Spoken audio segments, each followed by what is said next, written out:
Hi, everybody. Sorry I'm a little late. Welcome to Moohead Radio. I'm your host, a big and furry bovine. There's a lot going on. All right. I don't usually miss shows, but I'm late to shows, that kind of thing. And I've been doing this now. This is the 20th year that I've been doing this stuff. And to say that I'm not prepared to do a program would be fairly accurate, though I could probably do one underwater with my eyes closed. I want to put in perspective how passionate sports fans can be. And, whether it's the Browns or whether it's the Cavaliers, whether it's the Guardians or whatever, and people will get very excited about things in a negative way or in a frustrated way because they just are sick of rooting for a losing team. Before Friday's show would have been Wednesday evening, my father suffered a massive stroke, and I don't talk about personal things very much because it doesn't really serve any real purpose. But to say the least, to try to be glib on a podcast isn't coming naturally at this point. I could be, and I could put on an act, but the fact is that the stroke left him really knocked out. He's 92 years old, and it's just the only way I can put it is it was a massive stroke, and that he is rendered speechless. He is rendered without mobility on one side of his body.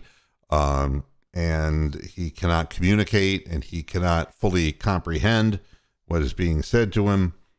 And it's a very difficult situation. And I put in perspective what it is I talk about on this program, and and how upset people get. And there's so many things more important than athletics.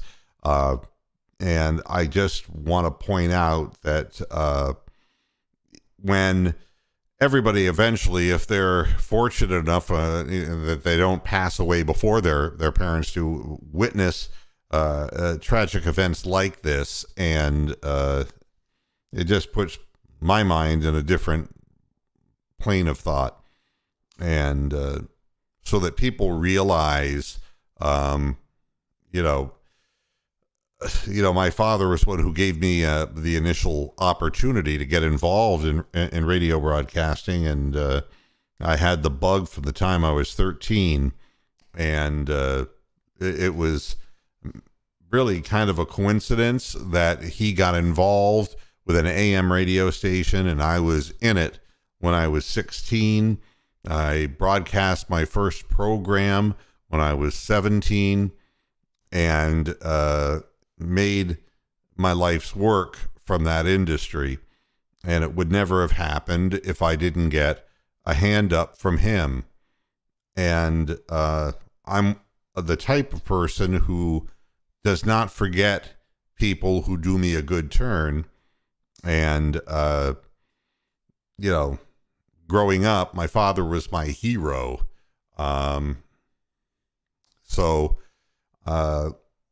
It's hard to see somebody in the state that he's currently in, and that's the state of Florida. No, it's the just the aftermath of something catastrophic. So what I can just say is that I keep up with what's going on a little bit, but I haven't been on top of recent news, and because I've got better things to attend to. And I am trying to take an active role in figuring out exactly what the smartest way is, and to assist his wife as far as making the best decisions that can be made to give him a chance at some form of recovery, whatever that might be. But at 92, it's tough stuff. So just understand that fun and games aside, there are more serious things in life than sports, and there are more serious things than winning and losing, your team winning or losing, family and friends and things of that nature are far more real and far more important. And the other part of it is that the things that we can't control, we live with, but how we react to these things, how we approach dealing with our loved ones and our friends, that is under our control, and our teams, whether they win or lose, are strictly not under our control. We can sit there and say, why didn't they do this? Why didn't they do that? But nobody listens. It's going to go down the way it's going to go down. And, take active charge of those things that you can control and patch up holes, with people in your family and your friends, and communicate better, because that's what we can actually control. All right. I don't have much prepared, but I will do a little bit of banter and get the hell off here, because I got so many more things that I have to do today. Deshaun Watson got himself a new quarterback coach. Second verse, same as the first. Yes, it is Alex Van Pelt. And the only thing I can think of is that Alex Van Pelt really doesn't want to call plays. He just wants a job. I am hard-pressed to understand the line of thinking, except that Stefanski doesn't want him calling plays. So basically what we have now is the three-headed hydra offensively. We have Alex Van Pelt being demoted halfway and halfway promoted, if that makes any sense. He's the new quarterback coach, which is what he was in, in 2021. But he's still also the offensive coordinator who does nothing. I don't know what Alex Van Pelt does, because he doesn't call plays, and as an offensive coordinator, he didn't devise the playbook. So I'm really exceedingly confused about this. Then we hire Bill Musgrave, who was an old Stefanski buddy, 55-year-old guy, hired as a senior offensive assistant. The idea, from what I can gather in this, is that with Drew Petzing, who's gone, we needed to find a quarterback coach, and they wanted to keep things stable in the room, and that Deshaun Watson already had gotten to know Alex Van Pelt. So Van Pelt is back to being the quarterback's coach, and they don't want to hurt his feelings, and so they continue to call him an offensive coordinator, although he doesn't devise plays, nor does he call plays. And then they put in Musgrave in a position that is a vague title, a senior offensive assistant. According to sources, Musgrave is going to help run meetings and assist in the overall operation in the unit. If I had to guess what this means, I would say that Alex Van Pelt is the quarterback's coach, and Bill Musgrave is a guy who will tell everybody when they need to be someplace on time and drive around in a golf cart like Shermer did. And is that who it was? And I'm really confused about this. And also, we're looking to promote Callie Brownson to assistant wide receivers coach under passing game coordinator and receivers coach Chad O'Shea, who keeps his job, which is horribly frightening because none of the receivers really, with the exception of Amari Cooper, really know how to run a pattern. So, and believe me, assistant wide receivers coach, this is, again, if you really want to give somebody an opportunity to do something, and, you know, if it's somebody from the LGBTQ community or Q, I forgot the Q, I'm sorry, then that, I mean, it's all based on capabilities. I have no problem with giving people an opportunity. But when you give token positions like assistant wide receivers coach so that you can say you're promoting this woman into a position of greater title, the real question is, what is she really doing?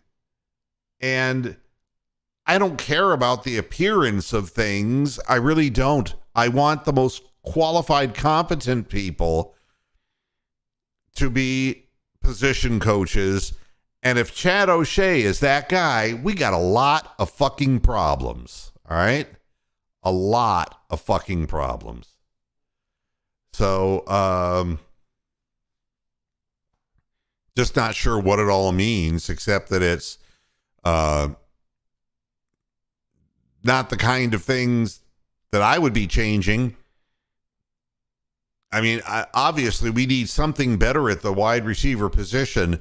And I think that we need somebody who, you know, we fired Prefer, and I'm all in favor of that because we couldn't, you know, but again, if you looked at who was returning punts, they weren't fast enough to even get around the end. I mean, if you have the wrong pieces athletically, maybe it doesn't matter so much who the position coaches are. But I really don't want to see a token position created and keep the guy from last year. And when we're bringing back all of these stiff wide receivers, and I'm sorry, I mean, David Bell may improve. That may happen. Anthony Schwartz, for God's sake, shouldn't be here. And, you know, there's nothing that has made me believe that Donovan Peoples-Jones is a guy who can beat coverage. He's a guy who could go up and fight for the ball, and he's a good receiver. But he's not the kind of guy who's going to break something open. And I haven't seen really any evidence that any of the wide receivers can, on a broken play, coordinate visually with the quarterback to create a big play if the quarterback buys time for himself. And it's brought to my attention over and over that Deshaun Watson has this ability. He does take sacks, but he can get more time in the pocket so he can make big plays. I don't know how in the hell that's going to happen if the receivers aren't really on the same page and not looking back and helping him out. And that's exactly what happened to Baker Mayfield. That's exactly what happened to Jacoby Brissett. And it's likely to happen to Deshaun Watson, too, if people don't teach the wide receivers what to do once their patterns are done. For God's sakes, there has to be somebody who knows that within the organization. So that's that. You know, I was kind of surprised that the Commanders have released Carson Wentz after one season. You know, it's really amazing. That guy was being compared to, well, this is a quarterback of the future guy, you know? He's got the size, he's got the arm, but nobody likes him, man. I mean, he's moved around enough, but it was expected that he would be released. But the fact of the matter is, you would think that a team that needed a quarterback would need him, but it's Jeff George City, man. Carson Wentz has to have some talent. What happened? I mean, did the injury take him completely out of his career? And no, because, after it went to hell in a handbasket for him, people started talking about how he was just not particularly on the same page as his teammates. Let's put it that way. He wasn't their favorite guy. So he's gone. That's going to save Washington $26.176 million on the cap. He had 2 years remaining on his contract. And my God, he's right there with Baker Mayfield. How quickly quarterback fortunes change in the NFL. And some dumb fucker is going to pay Lamar Jackson. And it could be the Ravens, but it might be somebody else. The quarterback who doesn't really throw well. And he's going to make money. And then when it doesn't work, people are going to say, what happened? Wentz can now sign with any team before the start of free agency, assuming anybody wants him. Well, maybe Frank Reich will bring him to the Carolina Panthers so that Brian Hallman will commit suicide. Not that I want that to happen. Brian's all right. Brian and I still chat. We disagree on a hell of a lot of stuff, man. But that would be terrible, man. Frank Reich gets back into Carolina and brings with him, Carson Wentz. They can bring Cam Newton back one more time. That would be good too. And the most that Wentz could hope for in Carolina would be a backup role. It's incredible. It's just incredible that things can change that quickly for a guy. But at any rate, after throwing a combined 7 touchdown passes in his first 2 games, Wentz to the Commanders' offense disappeared. The team scored only 55 points. Well, I'm sorry, they scored 55 in his first 2 games, but only 47 in the next 4 starts. He got no protection from his offensive line. And this is another thing. I mean, if players don't like you, they don't protect you very well either, Bernie Kosar had it so right. You take your linemen out to dinner. You buy your linemen gifts. They don't make the money that the quarterback makes, It's like you treat the people in front of you really good and they'll take good care of you. But that's not happened for Carson Wentz. He busted his finger in week 6. And that sidelined him for 8 games. I mean, he was ineffective when he came back, And if you remember seeing him against us, 143 yards, 3 interceptions. He was not the same guy. He was just not the same guy. I mean, if you look at the 7 years that he's played, 92 starts, 151 touchdown passes, 66 interceptions, that the torn ACL in 2017 killed what many people thought was going to be a most valuable player award. And then he hurt his back the next year. It's just a tough sport. But you're going to see him go nowhere and fast. Then I snickered to myself. The Haslams have paid $3.5 billion for Mark Lasry's share of the Milwaukee Bucks. This could be good news for the Cavaliers. I'm trying to stay positive here. The deal is pending league approval, but they love dumbasses like Jimmy Haslam, Take a look. I mean, can you imagine what Giannis is thinking? It's like, I can go to Los Angeles here real soon. they're bringing Jimmy Haslam in for Milwaukee. I don't care. He doesn't win. I'm getting the hell out of here.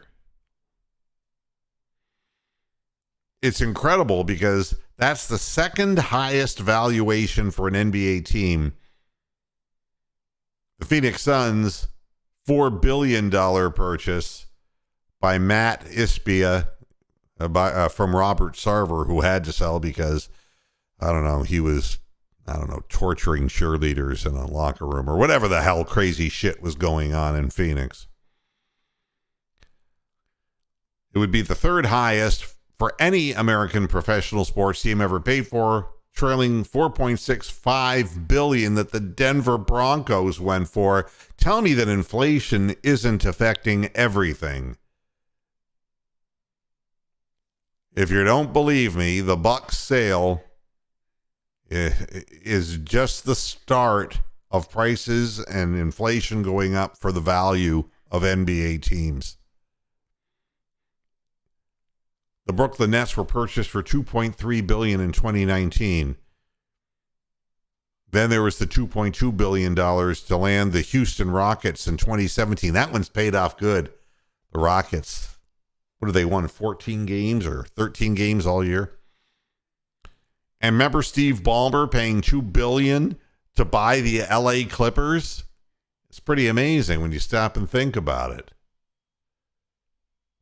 Bought a team for $2 billion in Los Angeles, and honest to God, he would be considered a bargain in today's market. That's pretty crazy shit, man.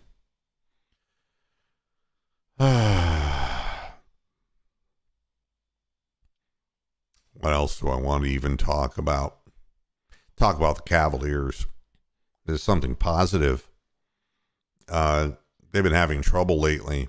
And the Raptors were in town and coming off a back-to-back. And boy, it looked it in the second half. They came out of the second half roaring, man, and they got the lead cut to 4.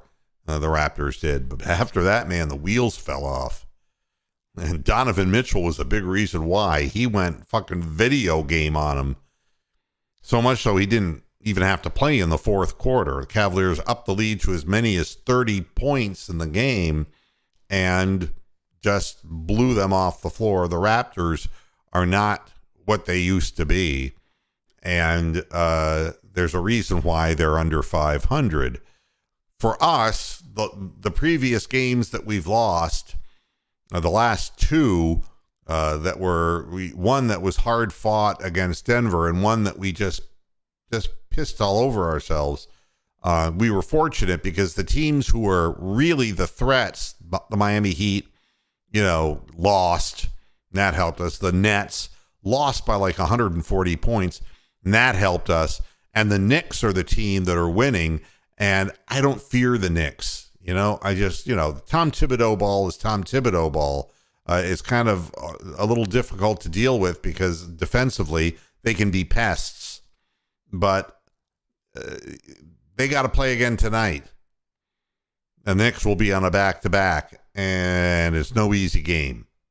So we haven't lost any ground, which is fortunate, and we played like a team that in the second half just put the pedal to the metal, and you're going to see a lot of teams just running out of gas here. This last sprint for the Cavaliers of 21 games.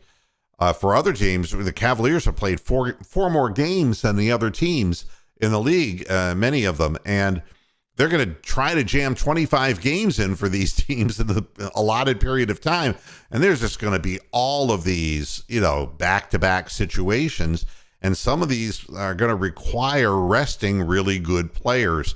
So it's really not so much a sprint. They say it's a sprint to the end of the season. It's a limp to the end of the season. You're going to see a lot of teams just flat out tuckered out. And I'm hoping that the Cavaliers can, we've got now, let me go into the standings here so I can speak quasi-intelligently about this.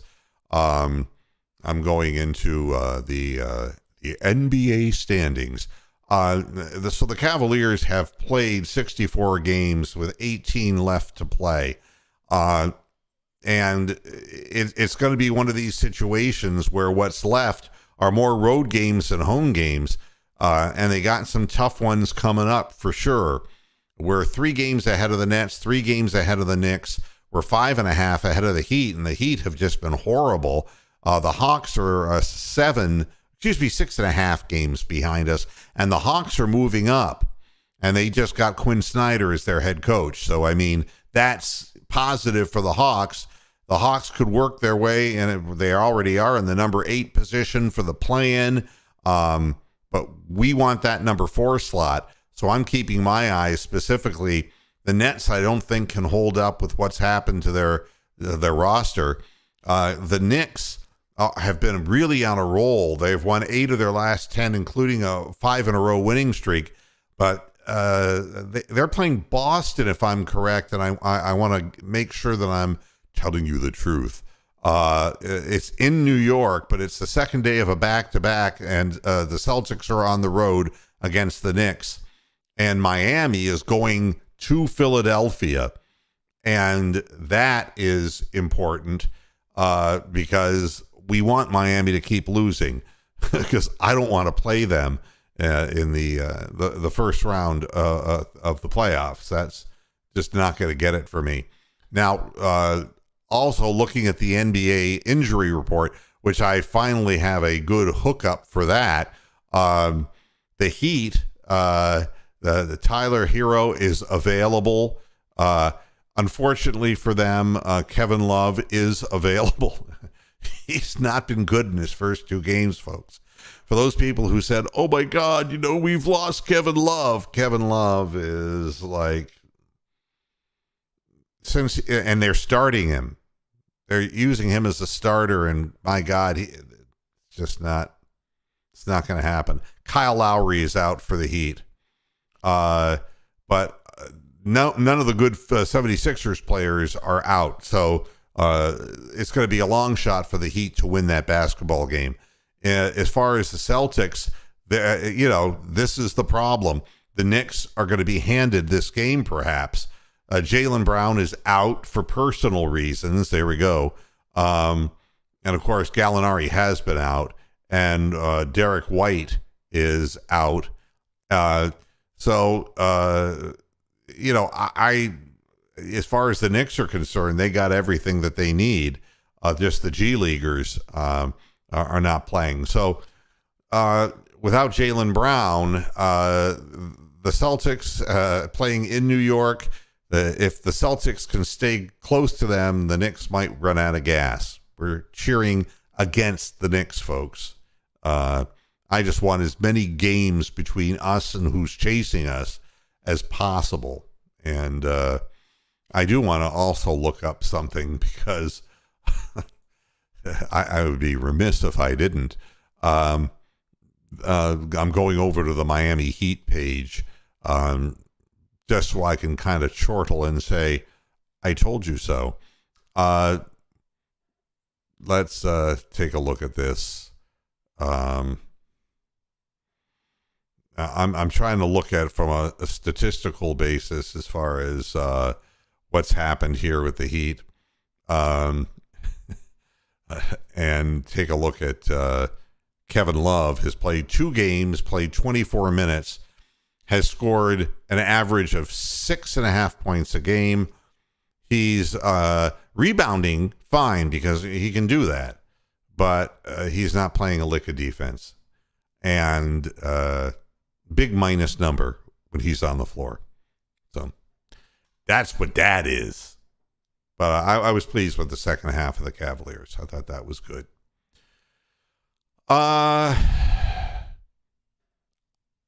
It was interesting what the Raptors coach said about Donovan Mitchell. I thought it was in some of the moves that Mitchell makes it's really crazy. He says Nick Nurse, who's the head coach of the Raptors, a lot of times it's 3 directions in one move. He starts one way, cuts another.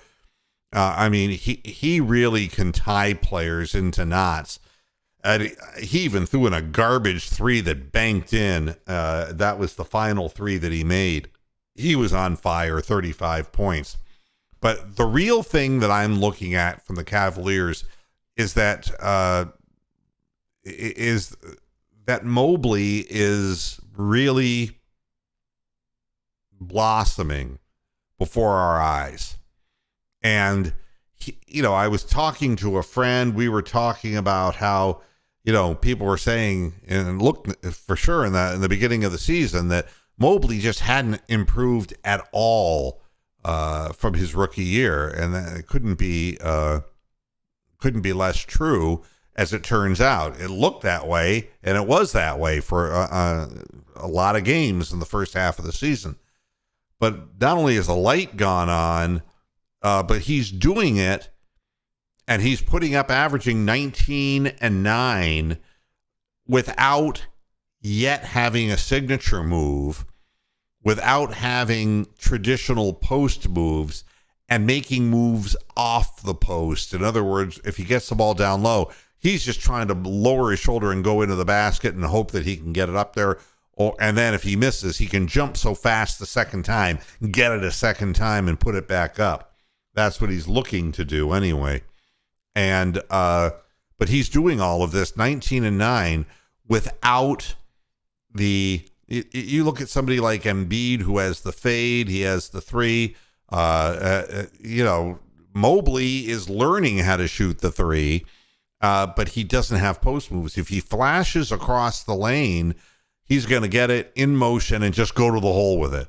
He doesn't have that stop, move, and fade. He hasn't developed that yet.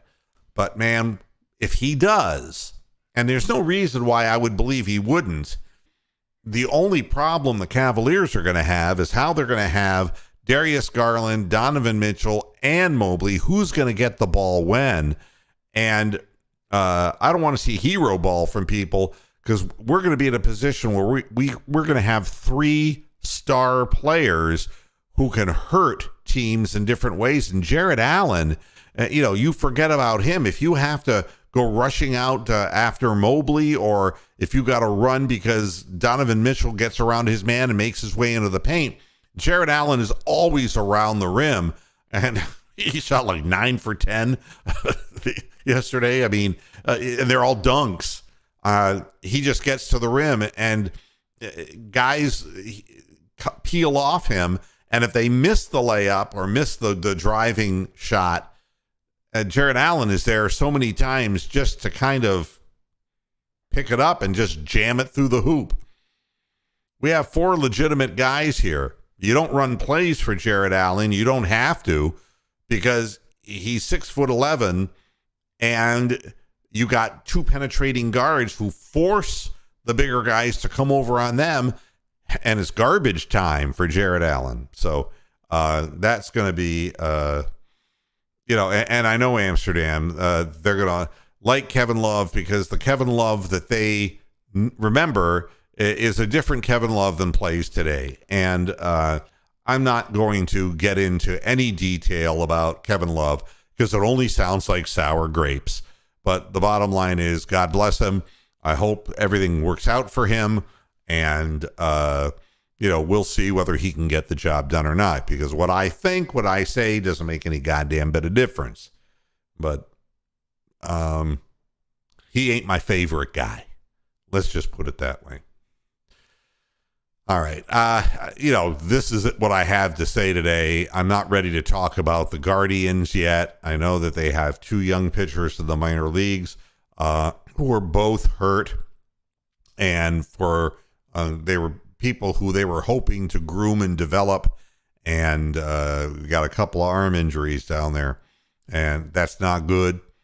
We have a very young roster again. It's great to see Terry Francona coming back, because we need him big time. And we'll see with the new additions, guys like Zunino and all that. I can't imagine that Zunino would be any worse than Austin Hedges was. And it was funny, Austin Hedges is a free agent, ended up in Pittsburgh. And ending up in Pittsburgh is not a good thing, because that's one step away from the scrap heap. and Luke Maley didn't even get picked up at all. He's an invitee. So, we were so weak as far as the catcher's position. Anything could be an improvement. And I see Tony the Calf is in here. Hi, Tony. How are you doing? Thanks, Tony. I appreciate it. And so that if you're going to be watching the show afterwards, Tony's just talking about how the pitch clock is going to save the game. And I'll tell you, the game has gotten so bloated anyway. Throwing over to first, how many times? It's too much. I'm the first one to say that a baseball game could be shortened easily. Fewer trips to the mound, fewer throws to first, faster pitching between, you could easily trim 20 to 25 minutes off the duration of a baseball game. And it's not like there's anything that's happening. Just make them move a little faster between innings, get their asses out there, I mean, it's like, it's baseball is way too tortoise slow. Everybody, take care of yourselves and take care of those around you that you care about. And I appreciate everybody who comes here to jump in and talk sports.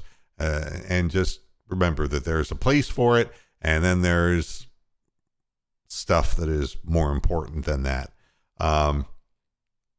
Everybody take care, and I'll be back again on Friday, and I hope that things get better.